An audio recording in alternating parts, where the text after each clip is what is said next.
Hai sahabat Askep dan sahabat Asbidan, jumpa lagi dengan saya Vika pada pertemuan kita yang ketujuh. Nah, pertemuan kita yang ketujuh kali ini kita akan membahas seputar tentang masa nifas secara fisiologis. Apa saja? Yuk kita ikuti yang satu ini. Nah, pada masa nifas, kita perlu melakukan pemeriksaan dan pemantauan. Apa saja itu? Yang pertama kita memantau tanda-tanda vital ibu dalam batas normal. Kemudian kita harus memastikan kontraksi uterus berjalan dengan baik, kontraksi uterusnya kuat. Kemudian kita cek laserasi perineum. Jika kita cek tidak ada perdarahan yang disebabkan oleh laserasi perineum. Kemudian kita harus mengetahui apakah kandung kemih ibu penuh atau tidak dengan cara melakukan palpasi pada bagian vesika urinaria atau pada bagian abdomen bawah. Nah, kemudian kita juga harus periksa bagian tubuh ibu secara keseluruhan atau kita kenal dengan melakukan pemeriksaan fisik. Dan terakhir kita periksa bagian TFU atau tinggi fundus uteri.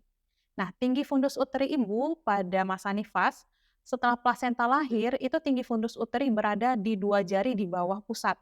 Nah, ketika sudah 1 minggu postpartum, tinggi fundus uteri ibu berada di antara pertengahan pusat dan simfisis.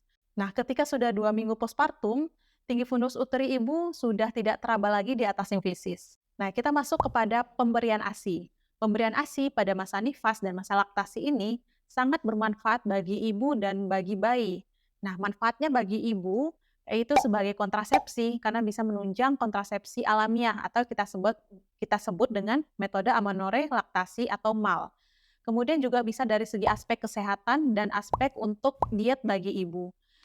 Kemudian manfaat bagi bayi. Nah, manfaat ASI bagi bayi yang pertama adalah meningkatkan antibodi bayi, kemudian memberikan asupan nutrisi dan cairan yang adekuat bagi bayi, kemudian meningkatkan kecerdasan otak bayi, dan juga menjaga kehangatan tubuh bayi karena pada saat proses menyusui adanya interaksi antara ibu dan bayi, dan itu juga dapat meningkatkan kedekatan antara ibu dan bayi atau kita kenal dengan bonding attachment. Nah, selain itu juga ada kebutuhan-kebutuhan pada masa nifas. Kebutuhan pada masa nifas yang pertama adalah kebutuhan nutrisi dan cairan. Selanjutnya kebutuhan mobilisasi dan ambulasi, kemudian kebutuhan eliminasi, dan kebutuhan istirahat dan tidur, kemudian kebutuhan personal hygiene, dan kebutuhan seksual itu. Selanjutnya ada perubahan-perubahan psikologis pada masa nifas. Nah, kita kenal dengan 3 perubahan. Pada periode pertama, yaitu kita kenal dengan periode taking in. Periode kedua adalah taking hold, dan yang ketiga adalah letting go. Pada periode taking in, ini terjadi pada hari pertama hingga hari kedua postpartum. Nah, biasanya pada periode ini, ibu lebih fokus kepada dirinya sendiri, dan dia suka menceritakan pengalaman melahirkannya kepada orang lain dan keluarga terdekatnya. Nah, periode kedua atau kita kenal dengan taking hold, ini biasanya berlangsung sekitar 3 sampai 10 hari postpartum. Nah, pada periode ini, biasanya ibu sudah mulai khawatir akan perannya sebagai seorang ibu dalam merawat bayi. Biasanya ibu lebih sensitif dan suka marah dan mudah untuk tersinggung. Dan yang terakhir adalah fase letting go. Nah, pada periode ini, biasanya ibu sudah mulai menerima perannya sebagai seorang ibu. Dia sudah mulai pandai dalam merawat bayi dan juga mulai kurang rasa tersinggung dan masa cemasnya tadi. Nah, itu dia 3 fase atau 3 periode pada masa nifas. Nah, selanjutnya pada masa nifas ini kita juga membutuhkan aktivitas fisik seorang ibu pada masa nifas, yaitu dengan melakukan senam nifas. Senam nifas ini bisa dilakukan pada awal dan kapan saja sepanjang masa nifas ibu, yang mana ini sangat bermanfaat sekali pada masa nifas, terutama untuk meningkatkan sirkulasi darah ibu, meningkatkan hormon endorfin ibu, memberikan rasa bahagia ibu, dan juga meningkatkan relaksasi otot-otot dasar panggul ibu. Selanjutnya kita masuk kepada ASI eksklusif. ASI eksklusif ini dikatakan bahwasanya seorang ibu memberikan ASI saja tanpa makanan lain selain obat selama 6 bulan setelah melahirkan. Nah, ini yang dikenal dengan ASI eksklusif. ASI eksklusif terbagi atas 3. Yang pertama ada kolostrum, yang kedua ada ASI transisi, dan yang ketiga ada ASI matur. Kalau kolostrum ini biasanya keluar dari hari pertama hingga hari ke-7 postpartum. Dan biasanya bentuk ASI-nya itu kuning, cairan yang seperti kuning yang kental, seperti susu basi, dan ini sangat tinggi akan kandungan proteinnya. Kemudian yang kedua ada namanya ASI transisi. ASI transisi ini biasanya lebih banyak kandungan lemaknya dibandingkan kandungan proteinnya.